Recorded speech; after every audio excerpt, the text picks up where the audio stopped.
Welcome to Telugu popular TV. నేను సౌజన్య. Pahalgam attack జరిగి సంవత్సరం అవుతుంది. అసలు పాకిస్తాన్ టెర్రరిస్టులు ఈ పెహల్గామ్ అటాక్ అనేది ఎందుకు చేశారు? అండ్ దాని తర్వాత మనటువంటి రివర్స్ అటాక్ ఏంటి? అది ఎలా జరిగింది? అట్ ద సేమ్ టైమ్ ఇప్పుడు మళ్ళీ 1 ఇయర్ అయిపోయింది కాబట్టి మళ్ళీ వాళ్ళు ఏమన్నా అటాక్ చేసే ఛాన్సెస్ ఏమైనా ఉన్నాయా? అలాంటి వార్తలు ఏమైనా మన ఇంటెలిజెన్స్‌కి ఏమన్నా న్యూస్ దొరికిందా? ఇలా మల్టిపుల్ అంశాలకు సంబంధించి వారి అభిప్రాయాన్ని, వారి విశ్లేషణని మనతో పంచుకోవడానికి ఈరోజు మనతో పాటు ఉన్నారు పొలిటికల్ అనలిస్ట్ పవన్శ్రీ హర్ష గారు ఉన్నారు. వారితో మాట్లాడదాం. నమస్తే అండి. నమస్తే అండి. అంటే ఈ అటాక్ గురించి, ఈ టాపిక్ గురించి డిస్కస్ చేయాలని లేకపోయినా కానీ చేయాల్సి వస్తుంది. ఇలాంటి రోజు మళ్ళీ రాకూడదని కోరుకుంటున్నా. సో లాస్ట్ ఇయర్ ఇదే టైంకి పహల్గామ్ అటాక్ జరిగింది. So it's been 1 year. April 2022-2025లో జరిగింది. అసలు పాకిస్తాన్ టెర్రరిస్టులు అసలు ఈ అటాక్ ఎందుకు చేయాల్సి వచ్చింది? అది కూడా సివిలియన్స్ మీదన. అంటే ఈ అటాక్ జరుగుతుందనేటువంటి అంశం ఏదైతే ఉందో మన ఇంటెలిజెన్స్కి తెలియదా అసలేంటి? సో ఇప్పుడు మీరు అన్నారు ఇలాంటిది మాట్లాడడానికి ఎలాగ ఉందని, కానీ దురదృష్టవశాత్తు ఇలాంటివి ప్రతి ఒక్క హిందువు గుర్తు పెట్టుకోవాలి. 1 ఇయర్ అయినప్పుడు కాదు, ప్రతిరోజు గుర్తు పెట్టుకోవాలి. ఇజ్రాయెల్ వాళ్ళకి జరిగిన హోలోకాస్ట్కి వాళ్ళు మెమోరియల్ ఉంటుంది.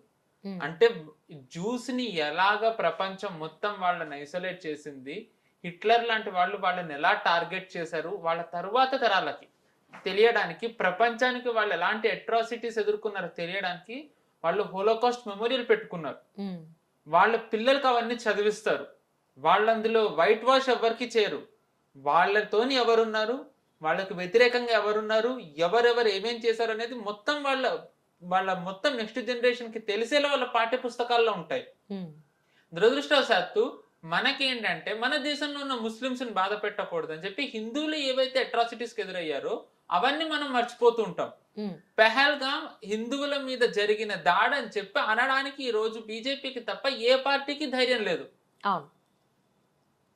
అనకూడదు, కానీ దయచేసి మీడియాలో క్షమించాలి. బట్ జరిగింది ఏంటంటే హిందువులను ఐసోలేట్ చేసి, హిందువులని సెలెక్ట్ చేసి, దాంట్లో మగాళ్ళని పక్కన పెట్టి వాళ్ళ ప్యాంట్ ఇప్పి వాళ్ళకి సర్కంషన్ అయిందా లేదా దాన్ని బట్టి తెలుసుకుని కల్మా చదవండి, చదవకపోతే వాడు హిందువే ఆర్ ముస్లిం కాదు అని చెప్పి నిర్ధారణకు వచ్చి వాళ్ళు సెలెక్ట్ చేసి చంపారు. ఇది చెప్పడానికి చాలా మందికి ఈ రోజు బాధగా ఉంటుంది. ఇలాంటివి మాట్లాడతారా అని. జరిగింది కదా ఇలాంటిది. ఇలాంటి జరిగినప్పుడు గుర్తు చేసుకుంటేనే కదా మనకి శత్రువు ఎవరో, మన దేశంలో మనతోని ఉంటూ శత్రు దేశాలకు ఎవరు సాయం చేస్తున్నారో తెలిసేది. అండ్ ఇది జరిగింది అదే కాశ్మీర్లో జరిగితే ఈ రోజు అంటారు కాశ్మీర్ ఎందుకు ఏది జరిగినా సరే ముస్లింలను ఐసోలేట్ చేస్తారు, ముస్లింలని విలన్లుగా చూస్తారు అని చెప్పి. మన భాగ్యనగరంలోనే అక్టోబర్ 7th దాడి తర్వాత ఇజ్రాయెల్ గాజా మీద అటాక్ చేస్తే పాలస్తీన్ కోసం హమాస్ని గెలిపించిన గాజన్స్ కోసం హైదరాబాద్ లో ర్యాలీలు తీశారు. పెహల్గామ్ దాడి జరిగిన తర్వాత కశ్మీర్ పక్కన పెట్టండి, హైదరాబాద్ లో ఎంతమంది ర్యాలీలు తీశారు? తమిళనాడులో సినిమా ఇండస్ట్రీ వాళ్ళందరూ వచ్చి పాలస్తీన్ కోసం మాట్లాడతారు. ప్రకాష్ రాజు, సత్యరాజు లాంటి వాళ్ళందరికీ పాలస్తీన్ మీద ప్రేమ ఉంటుంది, కానీ వాళ్ళకి కశ్మీర్లో సెలెక్ట్ చేసి చంపబడ్డ హిందువుల మీద వాళ్ళకి కన్సర్న్ ఉండదు. మళ్ళీ వాళ్ళని అనకూడదు. అలా అంటే గనక అక్కడ విక్టిమ్స్ హిందూస్, కానీ హిందూస్ విక్టిమ్స్ కాదు అక్కడ. అంటే ముస్లింలు బాధపడతారు, ముస్లింలు విక్టిమ్ అవుతారు. ఇదేం విచిత్రమైన నరేటివ్ ఎవ్వరికి అర్థం కాదా, భగవంతునికి ఎరక. మన పార్టీలు అలా చేసాయి. పాకిస్తాన్ వాళ్ళని, ముస్లింస్ ని టార్గెట్ చేసి, పాకిస్తాన్ నుంచి వచ్చిన ముస్లింస్ హిందూస్ ని టార్గెట్ చేసి మగాళ్ళని సెలెక్ట్ చేసి సర్కంషన్ అయిందా లేదా అని వాళ్ళ ఇంటి ఆడవాళ్ళ ముందు ప్యాంట్ తిప్పి చూసి కల్మా చదివిన వాళ్ళని తల మీద కాల్చి చంపితే అది మనం గుర్తు చేసుకోకూడదు. ఎందుకంటే అది గుర్తు చేసుకుంటే గనక హిందువులకి వాళ్ళ శత్రువు ఎవరో తెలుసు. శత్రుబోధ అనేది మనం మర్చిపోయాం. ఈరోజు జ్యూస్ ప్రతి ఒక్కళ్ళని గుర్తు పెట్టుకుంటారు. వాళ్ళకి తెలుసు వాళ్ళకి శత్రువు ఎవరో, వాళ్ళకి మిత్రుడు ఎవరో వాళ్ళకి తెలుసు. అందుకే ఈరోజు ఇంత చిన్న దేశమైన ఇజ్రాయెల్ ప్రపంచంలో దాని పక్కనే చుట్టూ దానికి శత్రువులే, అయినా కానీ తట్టుకొని నిలబడింది. ఈ రోజు మన దేశంలో సగం మంది హిందువులు పెహల్గామ్ మర్చిపోయారు. దురదృష్టవశాత్తు ఏంటంటే పెహల్గామ్ వాళ్ళకి అసలు గుర్తే లేదు. పెహల్గామ్ మర్చిపోయి దాని తర్వాత ఆపరేషన్ సింధూర్ని ఎక్కిరిస్తున్నది పాకిస్తాన్ కాదు, మన దేశంలో ఉంటున్న వాళ్ళే ఆపరేషన్ సింధూర్ని ప్రశ్నిస్తూ ఎక్కిరిస్తున్నారు. ఇంకా చేస్తున్నప్పుడు పశ్చిమ దేశాలు కానివ్వండి, పశ్చిమ మీడియా కానివ్వండి, పాకిస్తాన్ వాళ్ళు దాన్ని ఎక్కిరిస్తే మనం ఎందుకు తప్పుపడతాం? మన ఉమ్, దేశంలో ఆపరేషన్ సింధూర్ది కాంగ్రెస్ రాహుల్ గాంధీ వాళ్ళు ప్రశ్నిస్తే ఆపరేషన్ సింధూర్ ఫెయిల్యూర్ అని చెప్పి పాకిస్తాన్ అది ఇంటర్నేషనల్ రుజువు చేయడానికి మన కాంగ్రెస్ నేతలు మాట్లాడిన ఫుటేజ్ ని అంతర్జాతీయంగా ప్లే చేసింది. ఉమ్. మన దేశంలోనే కదా ఇలాంటి వాళ్ళందరూ ఉన్నారు. అండ్ మోర్ ఓవర్ ముస్లిమ్స్ కి వ్యతిరేకంగా మాట్లాడడానికి కూడా చాలా మంది ఆలోచిస్తారు. ఎందుకు? అది చేసింది ముస్లింసే కదా, అది అంటే చేసింది ముస్లింసే. మనం చూసుకుంటే గనక ఇప్పుడు ఇజ్రాయెల్ ఇరాన్ వార్ అవుతుంటే ఇరాన్ కోసం కశ్మీర్ నుంచి ముస్లింలు ర్యాలీలు తీశారు. అవును, హైదరాబాద్ లో తీశారు, బెంగళూరులో తీశారు. కరెక్ట్. ఇదే ముస్లింస్ పెహల్గాం దాడి తర్వాత ఎక్కడ ర్యాలీలు తీశారు? ర్యాలీ గుప్పెడు మంది వచ్చారు, వాళ్ళలో సగం మంది నవ్వుతున్నారు మీడియా ముందర, అవును. సగం మంది మీడియా ముందు నవ్వుతున్నారు. అండ్ మన హిందూస్ అయితే అసలు రెస్పాండ్ అవ్వను కూడా అవ్వలేదు, లోపలే పెట్టుకుంటున్నారు దాన్ని అంతా. ఆ బాధ లోపల పెట్టుకోవడం వాళ్ళకి అసలు తెలీదు. చాలా మందికి తెలియదు. చాలా మందికి హిందువులకి ఈ రోజు దేశంలో ఉన్న థ్రెట్ పర్సెప్షన్ వాళ్ళకి తెలియదు. ఎందుకంటే ఇక్కడ మనం సేఫ్ ఉన్నాం కదా, వీఆర్ ఓకే, వీఆర్ ఫైన్ అన్నట్టే. మనం కానీ సేఫ్ అంటే వాళ్ళ దృష్టిలో వాళ్ళ కుటుంబం సేఫ్ అంతే. నాకు జీతం వస్తుంది, నేను హ్యాపీగా వీకెండ్ లో ఎంజాయ్ చేస్తున్నాను అంతే, దేశం ఏమైపోయినా పర్లేదని. దేశం బాగుంటేనే వాళ్ళు బాగుంటారు అన్న ఒక మైండ్ సెట్ వాళ్ళకి లేదు. అవును, వాళ్ళకి దురదృష్టవశాత్తు అది లేదు. దేశం వాళ్ళకి 14 తర్వాత వాళ్ళ స్టాండర్డ్ ఆఫ్ లివింగ్ ఎందుకు పెరిగిందంటే కంట్రీ సేఫ్ ఉంది, ఒక స్ట్రాంగ్ గవర్నమెంట్ ఉంది కంట్రీ. ఇప్పుడు బీజేపీని ఎందుకు సమర్థించాలంటే మరి బీజేపీ వచ్చిన తర్వాతే కదా దేశ నేషనల్ సెక్యూరిటీని స్ట్రెంగ్తెన్ చేసింది. yes, that's true. దేశ నేషనల్ సెక్యూరిటీ స్ట్రెంగ్తెన్ ఏంటంటే బీజేపీ వచ్చిన అన్నప్పుడు బీజేపీ చేసిన చెప్పడంలో తప్పేముంది? అది చేసిన తప్పు. దాంట్లో మనం ఆబ్లిగేషన్ చేయట్లేదు కదా, అంతే కదా. దాని మీద నెపం నెట్టట్లేదు, జరిగిందే చెప్తున్నాం. అది చెప్పడానికి కూడా చాలా మంది పొలిటీషియన్స్ ఒప్పుకోరు, కొంతమంది ప్రజలు కూడా ఒప్పుకోరు. ఎందుకంటే వాళ్ళకి అసలు వాళ్ళ దృష్టిలో శత్రువు ఎవరో వాళ్ళకి తెలీదు. అవును. మన హిందువులు కులాల వారీగా విడిపోయారు, ప్రాంతాల వారీగా విడిపోయారు. ఆ రాజకీయ పార్టీలు దాన్ని ఇంకా యాంప్లిఫై చేస్తాయి. మన దృష్టిలో శత్రువు ఎవరు అంటే మన పక్క రాష్ట్రం వాడు, మన పక్క కులం వాడు, లేకపోతే నార్త్ ఇండియా. కానీ ముస్లింకి దేశంలో వాళ్ళ కళ లేదు. వాళ్ళకి దేశం మొత్తంలో at the end of the day వాళ్ళ పాపులేషన్ పెంచుకోవాలి, డెమోగ్రఫీ చేంజ్ చెయ్యాలి అనేది వాళ్ళ లక్ష్యం. అవును. అండ్ ఇది రుజువు అవుతుంది. ఈ మధ్య కాలంలో మనం చూస్తున్నాం టీసీఎస్ కేసు ఏంటో క్లియర్ ఎగ్జాంపుల్. ఎగ్జాక్ట్లీ, నేను మనసులో దాని గురించే మాట్లాడబోతున్నాను. ఈవెన్ అదే అంశం మన హైదరాబాద్ లో కూడా జరిగింది అనేది ఇప్పుడు బయటకు వస్తుంది. ఎక్కడ ఎవరు కంప్లైంట్ చేయట్లేదు, తెలిసి ఇవి వస్తున్నాయి. ఈ రోజు పేర్లు నేను చెప్పను కానివ్వండి, కార్పొరేట్ కంపెనీల్లో వాళ్ళకి బయట వాళ్ళు కేవలం నమాజ్ కోసం అని ఒక ప్లేస్ ఉంచారు, అక్కడికి ఎవరు చెప్పులు వేసుకుని వెళ్ళకూడదు. అంతర్జాతీయ కంపెనీల్లో ఈ రూల్స్ ఉన్నాయి. అంతర్జాతీయ కంపెనీల్లో వాళ్ళు మసీదుకి వెళ్ళి నమాజ్ చేసుకోవడానికి సమయం ఉంటుంది, కానీ శివరాత్రి రోజు పక్కనే శివుడి గుడి ఉన్నా సరే గుడికి వెళ్ళి దర్శనం చేసుకుని రావడానికి అనుమతి లేదు. హిందూ బొట్టు పెట్టుకుని వెళ్ళకూడదు, కానీ ముస్లిం బడే పైక కుర్తా చోట పైక పైజామా వేసుకుని స్కల్ క్యాప్ పెట్టుకుని వెళ్ళొచ్చు. ఇది ఇది ఎందుకు వచ్చింది? గుప్పెడు మంది ఉన్న ముస్లిమ్స్ వాళ్ళకి కావాల్సింది చేయగలుగుతున్నారు, కానీ హిందూస్ బొట్టు పెట్టుకుని వాళ్ళు డిమాండ్ చేయలేకపోతున్నారు. ఎస్పెషల్లీ హిందూస్ మెజారిటీ ఉన్న దేశంలో హిందువులే కొంతమంది బొట్టు పెట్టుకోరు, ఎందుకంటే అది నామోషికని ఫీల్ అవుతారు. కరెక్ట్. మన ప్రపంచం మొత్తంలోకి హిందువులని ద్వేషించే దేశం భారత్కి మించి ఇంకొకటి లేదు. ఎస్, ఈ రోజు మామూలుగా మనం ఇస్లామోఫోబిక్ అని వింటాం, అలాగా ద మోస్ట్ హిందూఫోబిక్ నేషన్ ఏదన్నా ఉంది అంటే అది భారతదేశమే. అది భారతదేశంలో హిందువులు ఎదుర్కొంటున్న అట్రాసిటీస్ ప్రపంచంలో ఎక్కడ ఎదుర్కోవట్లేదు. దురదృష్టం ఏంటి అంటే ఇది వాస్తవం. నిజానికి ప్రకాష్ రాజ్ లాంటి ఒక క్రిస్టియన్ మోదీ గారు రామ్ మందిర్కి వెళ్ళి జెండా ఎగరేస్తే దాని గురించి మాట్లాడే ధైర్యం ప్రకాష్ రాజ్కు ఉంది. రామాయణాన్ని వక్రీకరించి మాట్లాడితే ప్రకాష్ రాజ్కి తెలుగు ఇండస్ట్రీ అవకాశాలు ఇస్తాం. ఒక హిందూ గనక నేను హిందూ అని చెప్పుకుంటే ఆ హిందువుని ఈ రోజు అవకాశాలు ఇవ్వరు, ఎందుకంటే చెప్పకూడదని చెప్పి. ఇది మన ఇండస్ట్రీ. నిజానికి నేను అది ఉత్తి సినిమా ఇండస్ట్రీ అనే కాదు, ఎవరైనా అలాగే ఉన్నారు. ఇది వరకు అంటే బీజేపీ ఒక అన్టచబుల్, అంటే బీజేపీలో ఉన్న బీజేపీని సమర్థించిన వాళ్ళకి భయం, ఎందుకంటే అది ఒక రిలీజియస్ ఫానాటిక్ పార్టీ అన్నమాట. అవును, బీజేపీ అంటేనే ఒక మతపరమైనటువంటి హిందువులకు సంబంధించిన పార్టీ అని ముద్రేశారు. అండ్ నార్త్ ఇండియన్ పార్టీ అని. దాన్ని బ్రేక్ చేయడానికి వాళ్ళకి ఎన్నేళ్లు పట్టింది. ఈ రోజు బీజేపీ ఎక్కడికి వచ్చిందంటే మామూలుగా సనాతన ధర్మాన్ని మనం నిర్మూలించాలి, అది కరోనా వైరస్ ఎన్నెన్ని అన్నాడో ఉదయనిధి స్టాలిన్ మనకు తెలుసు. ఆయన తండ్రి Tamil Nadu CM DMK party head ఈ రోజు వచ్చి ఎన్నికల ముందు బీజేపీ మా మీద విష ప్రచారం చేస్తుంది, మేము యాంటీ హిందూ అని, మేము యాంటీ హిందూ కాదు అని చెప్తున్నాడు. అంటే నేను యాంటీ హిందూ కాదు అని చెప్పాల్సిన అవసరం ఎందుకు వచ్చింది? అంటే అక్కడ బీజేపీ తేగలిగింది జనాలకి సనాతన ధర్మం అది నిజానికి కాపాడాలి అనే ఒక భావన జనాల్లో వచ్చింది కాబట్టి స్టాలిన్ ఆ స్టేట్మెంట్ ఇవ్వగలిగాడు. అగైన్ మళ్ళీ స్టాలిన్ అవి వర్డ్సే. క్రిస్టియన్ పాస్టర్లు వీళ్ళందరూ ఎవరితో ఉన్నారో మనకి తెలిసిందే. తమిళనాడులో క్రిస్టియన్ ఆర్గనైజేషన్స్ అన్ని కూడా వాళ్ళు లెటర్లు ఆర్డర్స్ ఇష్యూ చేశారు, క్రిస్టియన్స్ ఎవరు బీజేపీకి ఓట్ వేయకూడదని. అలాగే ఒక్క గుడి నుంచి కూడా ఒక భక్తులకి సూచన, అందరూ బీజేపీకి ఓట్ అయ్యండి అని గనక వస్తే ఆ గుడిని కూల్చేసినా మనం ఆశ్చర్యపోకర్లేదు, దేశంలో ఎక్కడైనా సరే. అంటే ఎక్కడ లేని నిబంధనలు, ఎక్కడ లేని ఆంక్షలు అన్నీ కూడా హిందువులకే ఉంటాయి. అందరికి వేరే అందరికీ ఫ్రీడమ్ ఉంటుంది. ముస్లింలు సర్ తన్సజుదా అని చెప్పి రోడ్ల మీద తిరగచ్చు, తలలు తెగ్గొట్టచ్చు, వాళ్ళు రోడ్లు బ్లాక్ చేసి నమాజ్ చేయొచ్చు, క్రిస్టియన్స్ ఆర్డర్స్ ఇష్యూ చేయొచ్చు, వాళ్ళు విచ్చలవిడిగా మత మార్పిడ్లు చేయొచ్చు, ఫారెన్ ఫండింగ్ తీసుకుని వాళ్ళు చేయొచ్చు. కానీ హిందువులు ఏమీ చేయకూడదు. మైకులు పెట్టి అరవచ్చు, ఏమైనా చేయొచ్చు, తిట్టచ్చు. కరెక్ట్. ఓ పొజిషన్ లో ఉన్నటువంటి అదే గవర్నమెంట్ కి సంబంధించి అందరికీ తెలిసింది డిప్యూటీ సీఎం ఏమన్నారు, ఏంటి, ఎలా మాట్లాడారు, సనాతన ధర్మాన్ని ఎలా మాట్లాడి ఎంత కించపరిచారు అనేది మనం అందరం వింటూనే ఉన్నాం, కానీ ఎవరూ రియాక్ట్ అవ్వట్లేదు. ఎందుకంటే హిందువులకి వాళ్ళు ఏం థ్రెట్ లో ఉన్నారో వాళ్ళకి తెలియనప్పుడు వాళ్ళు ఎందుకు రియాక్ట్ అవుతారు? ఈ రోజు ఒక హిందూ బయటకు వచ్చినట్టయితే వాళ్ళకి అసలు ఏం జరుగుతోంది దేశంలో. మెట్రోలో వెళ్తే ఎంత మంది న్యూస్ చూస్తారండి?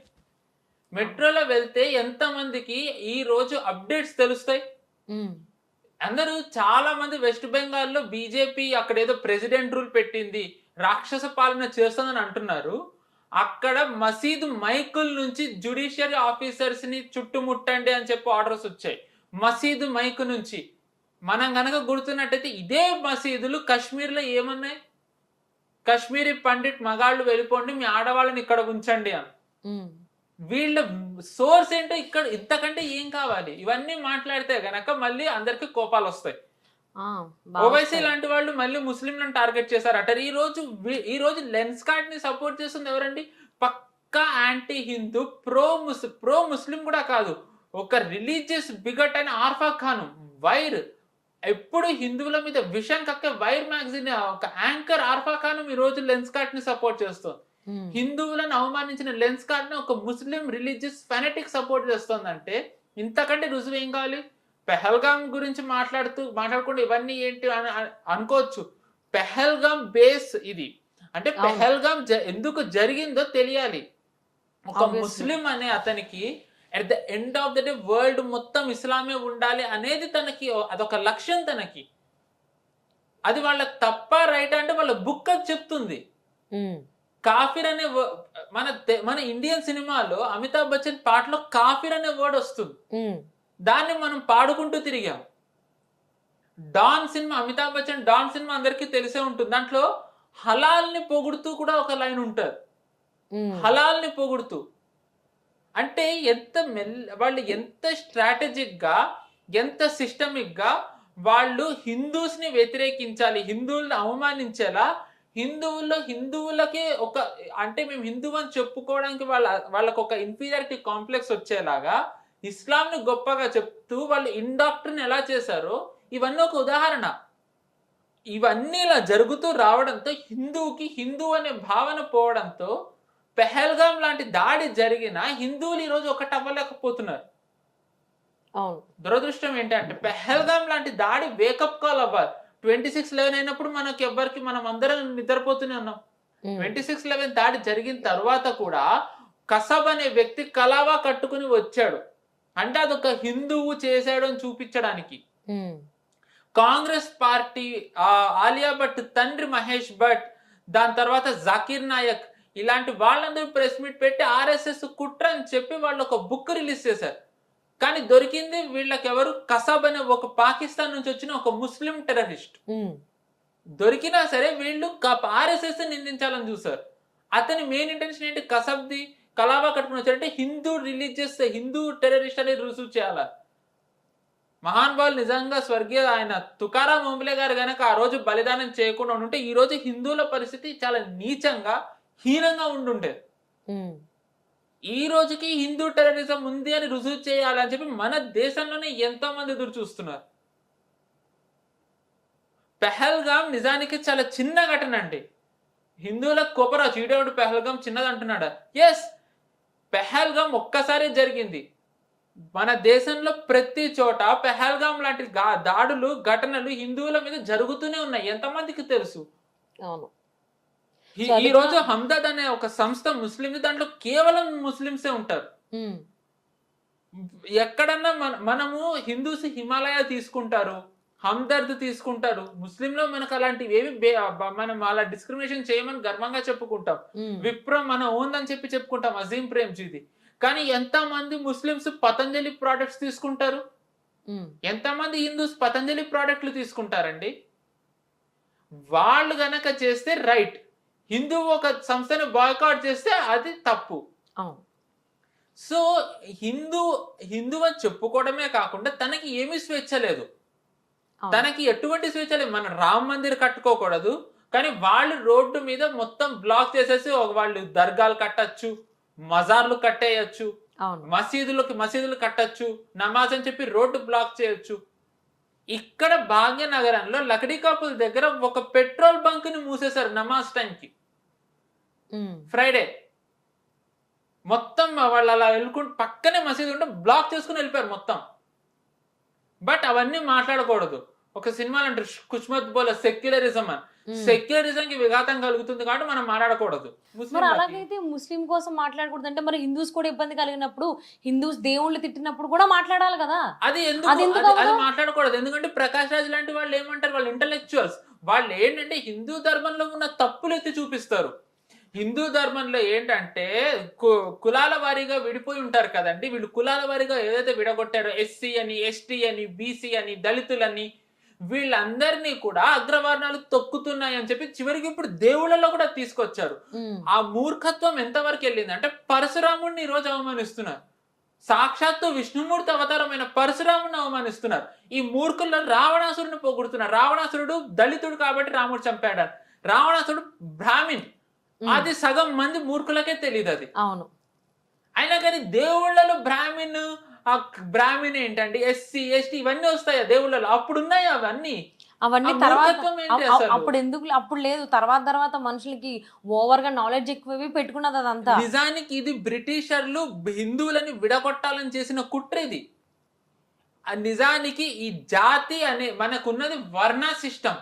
వర్ణ అంటే ఒక మనిషి తను చేసే పని బట్టి నిజానికి తనది డిసైడ్ అవుతుంది, తన పుట్టుక బట్టి కాదు. అవును, అవును. మనకు అలా చూసుకుంటే ఉన్నది 4. జ్ఞానం ఇచ్చేవాడు బ్రాహ్మిన్, పాలించేవాడు క్షత్రియుడు, వ్యాపారం చేసేవాడు వైశ్య, మిగిలినవన్నీ శూద్రులు. అంతే. అంటే వాళ్ళు పుట్టుక బట్టి కాదు, వాళ్ళ వృత్తి బట్టి వాళ్ళది డిసైడ్ అవుతుంది. నిజానికి ఏదైతే కులం అంటున్నారో అది ఉన్నది క్రిస్టియానిటీలో. ఇప్పుడు సింపుల్ ఉదాహరణ, కేరళలో జాకోబైట్ క్రిస్టియన్స్ అని ఉంటారు, మలబార్ క్రిస్టియన్స్ అని ఉంటారు, క్యాథలిక్స్ ఉంటారు, ఆర్థడాక్స్ ఉంటారు, ప్రొటెస్టెంట్స్ ఉంటారు. వీళ్ళకి సహం మందికి పడదు. వీళ్ళు ఎప్పుడు కేరళలో గంపగుత్తుగా ఒక్కళ్ళ కోటయ్యారు. కానీ ఏనాడన్నా క్రిస్టియన్స్ లో ఆ వివక్ష ఉందని చూపించారా? అసలు బయటకు తెలియని కూడా తెలియదు ఆ విషయం. చూపిరు. ఈవెన్ ముస్లిమ్స్ కూడా కేటగిరీస్ ఉన్నాయి. ముస్లిమ్స్ లో ఎంత మంది ఉన్నారు? అష్రఫ్ అంటారు, దాని తర్వాత మోదీ గారు కూడా అన్నారు బ్యాక్వర్డ్ వాళ్ళు ఉంటారని. ఆవేశంలో పేర్లు గుర్తు రావట్లేదు నాకు. షియా, సున్నీ, అష్రఫ్, ఇలా ఎన్ని ఉన్నాయి. మనకు ఎక్కువ తెలిసింది సియాస్ అండ్ సున్నీస్ అయితే ఎక్కువ కొట్టుకుంటారు, వీళ్ళకి పడదని మాత్రమే తెలుసు. కానీ వీళ్ళని ఎంత మంది వెనకబడిన వర్గాలు ఉన్నాయో ముస్లింలలో అది మనకి తెలియనే తెలీదు. ఇప్పుడు చాలా పార్టీస్ వాళ్ళని ఓబీసీలోకి యాడ్ చేయాలంటారు. నిజంగా హిందువులు ఎవరైతే ఓబీసీలు ఉన్నారో వాళ్ళ కోసం వీళ్ళు పోరాడట్లేదు. సహం మంది హిందువులకు తెలియంది ఏంటంటే ఈ విపక్ష పార్టీలు ఏవైతే ఓబీసీని రిజర్వేషన్ లో చేర్చాలంటున్నారో దాని ద్వారా వాళ్ళ రాష్ట్రాల్లో ఓబీసీలు నిజంగా హిందువులు ఎవరైతే ఉన్నారో వాళ్ళకి కాదు రిజర్వేషన్ ఇవ్వాలనుకుంటూ ముస్లింలను తెచ్చిస్తున్నారు, ముస్లింలను యాడ్ చేస్తున్నారు. వెస్ట్ బెంగాల్లో కూడా జరిగింది ఇది. అంటే ఓబీసీలలో ముస్లింలను పెడతారు, ఎస్సీ ఎస్టీలో క్రిస్టియన్స్ పెడతారు, సపరేట్ గా మళ్ళీ వీళ్ళకి రిజర్వేషన్లు ఇస్తారు. అంటే ఒక సిస్టమ్ లోకి వీళ్ళని ఎలా చొప్పిస్తున్నారో ఇంతకంటే రుజువు ఏం కావాలి? ఇంత జరుగుతున్నా సరే హిందూకి తనకున్న థ్రెట్ తనకి తెలియట్లే. అవును. అంటే మీరు చెప్పింది వింటే నాకేంటంటే బ్రిటిషర్స్ ఉన్నప్పుడు ఎలా అయితే మొత్తం అందరూ ప్రజలు ఇబ్బంది పడ్డారో, ఇప్పుడు హిందువులు ఆ రకంగా ఇబ్బందులు పడతారేమో మాట్లాడకపోతే. వాయిస్ కనుక రైజ్ చేయకపోతే మళ్ళీ ఆ రోజులే మళ్ళీ రిపీట్ అవుతాయేమో అని నాకనిపిస్తుంది. అంతకంటే క్రూయల్‌గా ఈరోజు మన మీద జరుగుతోంది. కనీసం అప్పుడు బ్రిటిషర్స్ చేశారు. ఈరోజు లవ్ జిహాద్ జరిగితే అది లవ్ జిహాద్ అని చెప్పే దాంట్లో మనం లేము. అదే మన దుస్థితి. అవును. ఒక నాగ్పూర్‌లో ఒక ఎన్‌జీఓ హిందువులని, ఆడవాళ్ళని అవమానిస్తూ, దేవుళ్ళని అవమానిస్తూ, మీకు ఇది అవసరం లేదు, మీరు ఇస్లాం తీసుకోండి అని అంటే, ఆ హిందూ ఆడవాళ్ళు కంప్లెయింట్ ఇస్తే ఆ ఎన్‌జీఓ అతన్ని నేను అరెస్ట్ చేశారు. హ్మ్. నాగ్పూర్‌లో. వీళ్ళు అంటారు ఆర్ఎస్ఎస్ ఉన్మాద సంస్థ అని. మరి ఆర్ఎస్ఎస్ హెడ్ క్వార్టర్స్ ఉన్నది నాగ్పూర్‌లోనే. సరిసంఘచాలక్ ఉండేది అక్కడే, ఆర్ఎస్ఎస్ హెడ్ క్వార్టర్స్ ఉన్నది అక్కడే. మరి ఆర్ఎస్ఎస్ వాళ్ళు ఏమైనా ఎళ్లి తల నరికారా? ఒక ఒక ముస్లింని పెళ్లి చేసుకున్న పాపానికి సరూర్ నగర్ నాగరాజ్ అనే అతన్ని ముస్లిం ఫ్యామిలీ ఏం చేసిందండి? నరికి చంపేశారు. అదే హిందూ ఆడపిల్లని పెళ్లి చేసుకుంటే ఆ అమ్మాయి ఫ్రీజర్ లో ఉంటుంది. అంటే హిందూ అబ్బాయి పెళ్లి చేసుకున్నా చంపుతారు, హిందూ ఆడపిల్లలు పెళ్లి చేసుకున్నా ముస్లింస్ ని హిందువులే నష్టపోతున్నారు. అంటే ఎలా చూసుకున్నా హిందూ పాపులేషన్ తగ్గించాలి, డెమోగ్రఫీ చేంజ్ చేయాలి. ఆల్రెడీ బంగ్లాదేశీలు వచ్చారు, సగం మంది హిందువులనే చెప్పుకోవడానికి సిగ్గుపడతారు. ఆ చెప్పుకునే వాళ్ళలో సగం మంది ఎస్సీ అంటారు, ఎస్టీ అంటారు, దళితులు అంటారు, వనవాసీలు అంటారు, బ్యాక్వర్డ్ అంటారు. వాళ్ళు మేము హిందువులం కాదని అంటారు. అందరికందరూ విడిపోతే గనక తర్వాత నష్టం వచ్చేది వాళ్ళకే. ఈ రోజు ఏమనంటే భీమ్ ఆర్మీ అంటారు, చంద్రశేఖర్ రావు అంటారు. ముస్లింస్ తలలు నరుకు చంపుతున్నది సగం మంది నిజానికి దళితులనే. ఎక్కడుందండి భీమ్ ఆర్మీ? ఈ భీమ్ ఆర్మీ అనేది ఒక ఫారెన్ ఎన్జిఓస్ క్రియేట్ చేసిన ఒక వెపన్ హిందువులకి, హిందువులను కులాల వారిగా విడగొట్టడానికి. ఇంతకంటే రుజువు ఏం? పెహల్గాం అనేది నిజానికి అది కనువిప్పు కలగాలి హిందువులకి. దురదృష్టం ఏంటంటే పెహల్గాం జరిగిందే మర్చిపోయారు మన వాళ్ళు. అవును. అంటే పెహల్గాం అటాక్ అని కాదు, ఈ మీన్ వైల్ మన సరౌండింగ్స్ లో, మన లొకాలిటీస్ లో మన దేవుడికి సంబంధించి ఏం పూజలు చేయలేం, ఈ రథయాత్రలు చేయలేం, మళ్ళీ ఏం అటాక్స్ అయితే అంటారు. కానీ వాళ్ళు మాత్రం రథయాత్రలు చేయొచ్చు, ఏమన్నా చేయొచ్చు. అంటే మన దేవుడి కోసం చేసుకునేటువంటి స్వతంత్రం మన హిందువులకి లేదు. వాళ్ళు ఏమన్నా చేసుకోవచ్చు, వాళ్ళకి సెక్యూరిటీలు ఉంటాయి, మనకు పర్మిషన్స్ ఉండవు. మనం దసరా టైంలో కానీ, వినాయక నవరాత్రుల టైంలో కానీ, ఈవెన్ దీపావళి చేసుకుంటే కూడా ప్రతి ఒక్కరికి నొప్పి వస్తుంది. హిందువుకి సంబంధించిన పండుగలు చేసినప్పుడే నొప్పులు వస్తాయి. ప్రతి పండగలో ఒక ఫాల్ట్ ఉంటుంది. శివరాత్రి అప్పుడు ఎందుకు మీరు అనవసరంగా పాలు వేస్ట్ చేస్తారు? అది పేదవాళ్ళకి ఇవ్వచ్చు కదా. హోలీ అప్పుడు ఎందుకు రంగులేసి ఆడవాళ్ళని మీరు అవమానిస్తారు? ఆడవాళ్ళని మీరు కేవలం ఒక సెక్షువల్ అసాల్ట్ చేయడానికి, అబ్యూస్ చేయడానికి హోలీ వాడతారు. దీపావళి అప్పుడేమో మొత్తం క్రాకర్స్ కాలిస్తే అదేంటి అంటే యానిమల్స్ ని మీరు హింసిస్తారు. చివరికి ఇప్పుడు దుర్గామాతది వీళ్ళు నవరాత్రులను కూడా వీళ్ళు ఎవరు రకరకాలుగా తీస్తున్నారు. మహిషాసురుడు దళితుడు అని చెప్పి దాన్ని వీళ్ళు చేస్తున్నారని. అంటే బ్రెయిన్లెస్ తనం ఎక్కడికి వెళ్ళిందంటే ఇదే నిజానికి హిందువులకు అర్థం కావట్లేదు.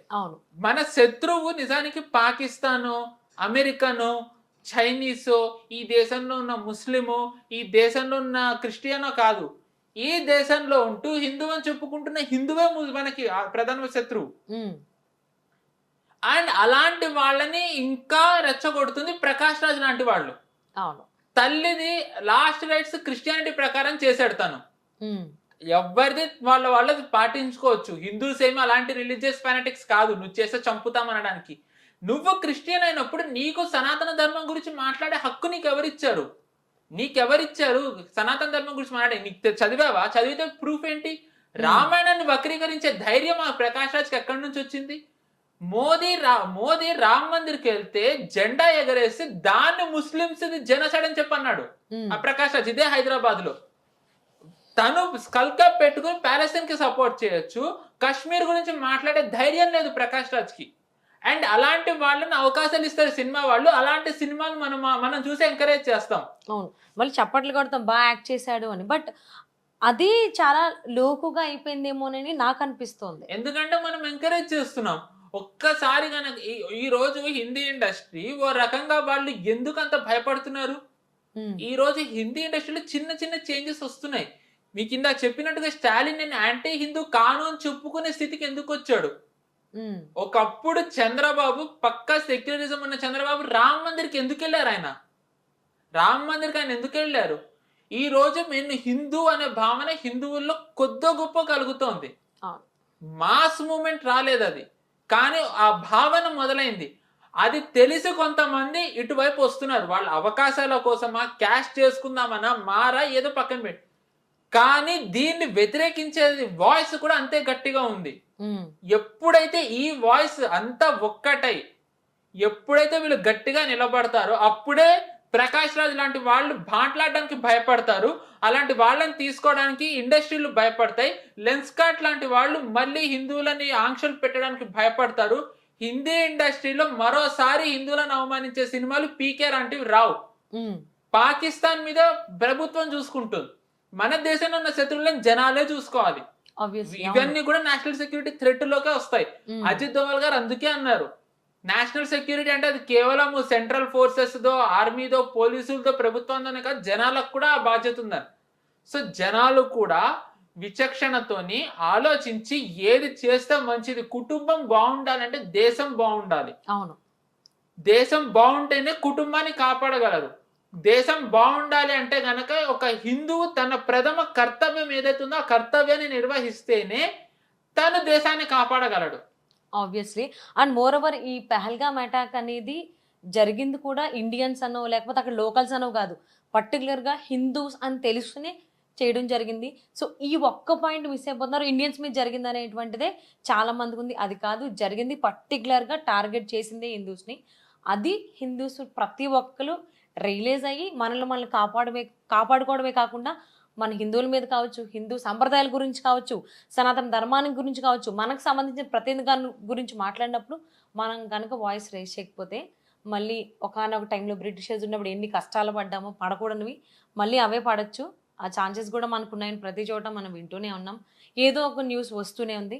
పిలిచి ఎంతవరకు హిందువులు ఈ దాంట్లో రిలీజ్ అయ్యి మాట్లాడతారు అనేది. Thank you so much. Thank you, నమస్తే.